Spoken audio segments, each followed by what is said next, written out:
আল্লাহ বলে জিবরাইল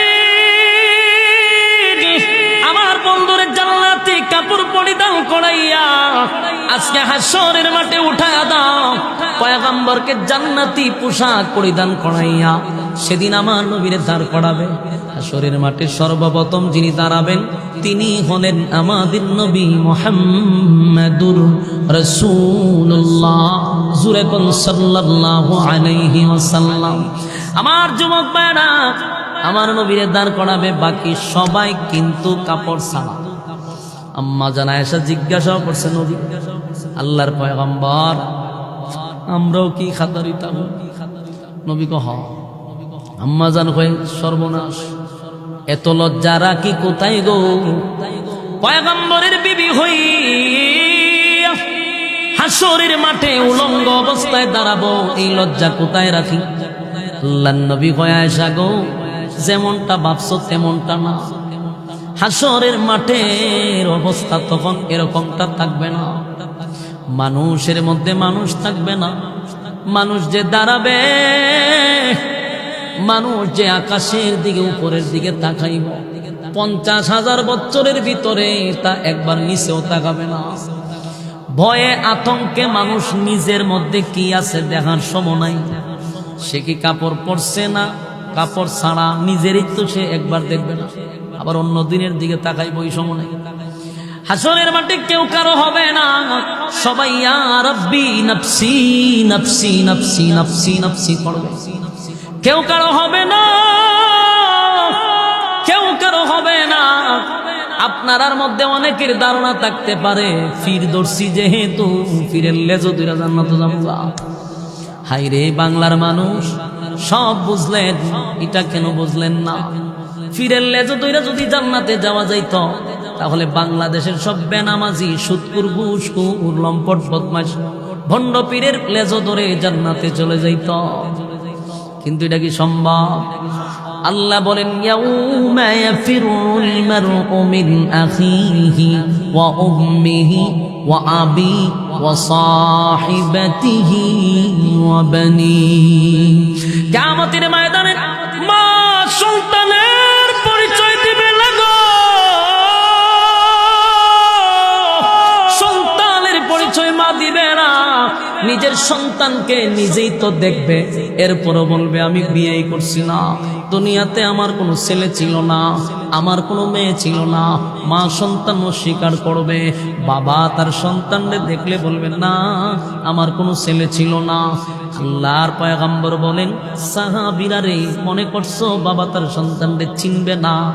অবশ্যই চিনবে, ভালো ভালো ভালো করে চিনবে। পরিচয়টা কেন দিবে না জানেননি? যদি আমার ছেলে আমার কাছে একটা নেকি চায় গো, আমি আমার ছেলের কোথা থেকে একটা নেকি দিব? এ ব্রাহ্মণবাড়িয়ার মানুষ, আল্লাহ আমাদেরকে বিবেক দিছে রে, আল্লাহ আমাদেরকে বুঝার মতো ক্ষমতা দিছে। বালিশের সঙ্গে মাথা লাগাইয়া আবারও কথাগুলি রিপিট করবেন। আল্লাহ বুঝার মতো ক্ষমতা দিছে। যেখানে মা সন্তানরে একটা নেকি দিতে চায় না, বাবা তার সন্তানরে একটা নেকি দিতে চায় না, স্ত্রী যেই বিবির জন্য ব্রাহ্মণবাড়িয়া শহরে গিয়া দোতলায় ফ্ল্যাটে থাকছেন, আর বিবিরে খুশি করার জন্য বৃদ্ধ মা বাবাকে গ্রামে রাইখা আরামায়েশের জন্য বিবির পরামর্শে আপনি শহরে বাড়ি করছেন, বিবিরে খুশি রাখার জন্য মা বাবার চোখ দিয়া পানি জড়াইছেন, এমন বিবিরে আপনি হাশরের মাঠে আপনার পাশে পাবেন না। কেউ কারো হবে না। একটা নেকির জন্য আপনার মা পরিচয় দিবে না। আজকে আমার এই মাহফিলে কত মানুষ তার কানে, রাস্তাঘাটে দোকানপাটে যেই সমস্ত বায়রা অনর্থক অকারণে নিষ্প্রয়োজনে সময় নষ্ট করতেছেন, বিনয়ের সাথে বলি আপনারা প্যান্ডেলের ভিতরে চলে আসুন। যতক্ষণ প্যান্ডেলের ভিতরে থাকবেন গুনাহ না হওয়াটাই সম্ভব। প্যান্ডেলের বাহিরে গেলে গুনাহ হওয়াটা সম্ভব। তাই আপনাদের কাছে আমার আবদার হলো প্যান্ডেলের ভিতরে চলে আসুন। আপনারা কমাইবার কথা বলে আমি বাড়া ওই যে সাউন্ডটা একটু কমা, একটু রকম একটা মেজাজের ভিতরে তা হোক, বেশি হয়ে যাবে। আপনারা প্যান্ডেলে যতক্ষণ বসা থাকবেন, নাজালাত আলাইহিমুস সাকিনা, উপর থেকে সাকিনা রহমত নাজিল হবে। আসেনি সুবহানাল্লাহ? তাহলে প্যান্ডেলের বাহিরে যারা, তারা কিন্তু রহমত বরকত থেকে বঞ্চিত। প্যান্ডেলের ভিতরে যারা, তারা ভাগ্যবান যে আলেমদের সহবতে আপনারা বসতে পারছেন। ব্রাহ্মণবাড়িয়া মানেই হলো শ্রোতা অর্ধেক আলেম। এটা কিন্তু বাংলাদেশের 64 জেলা, আমার কোনো জেলার বাদ নাই, কোনো থানাও বাদ নাই যে আমি গেছি না। দেশের বাহিরেও মানছেন না এই প্রোগ্রামে। কিন্তু আমি আমার অ্যানালাইসে যতটুকু বুঝলাম যে একমাত্র ব্রাহ্মণবাড়িয়া হইল আলেমদের শহর। শ্রোতা অর্ধেকই তাকে আলেম বাউন্ডারে ওয়াজ করুন, এটাও ব্যাপার স্যাপার আছে। সব বক্তা আয়া ওয়াজ করুন। আমি বাউন্ডারে ওয়াজ করতে করতে বক্তা হয়েছি, বাস্তব কথা যেটা। কারণ আলেমদের কাছে বইয়ে ওয়াজ করলে মনে করেন যে আপনার বাক শক্তি বাড়ে, মানে ভয় ফাইতে ফাইতে একটা সময় এটা ইস্পাত হয়ে যায়। তখন অন্য জেলাতে ওয়াজ করলে আমার কাছে কোনো ব্যাপারই মনে হয় না। এত যত বড় সাইগুলো দিচ্ছি বসাতে হোক, কারণ আমরা তো বাউন্ডারে ওয়াজ করে অভ্যস্ত। এই জন্য আমি এই বছর এত প্রোগ্রাম ব্রাহ্মণবাড়িয়াতে দিছি, আমি আর কোন জেলাতে এত প্রোগ্রাম দিছি। মিনিমাম মনে করেন যদি 300 প্রোগ্রাম করি সিজনে, এর মধ্যে মনে করেন যে 60-70টা ব্রাহ্মণবাড়িতে দিয়ে দিচ্ছে, আর বাকিগুলো 64 জেলায়। তো ব্রাহ্মণবাড়িয়ার মানুষ মহব্বত করে বেশি, মাঝে মধ্যে বাসও দেয়, লেখালেখির লেখা এরা সাইজও করে, আবার দিচ্ছি দাওয়াতে আরোই বেশি দেয়। তো এটা আসলে আমি মনে করি আমার জন্য একটা নিয়ামত।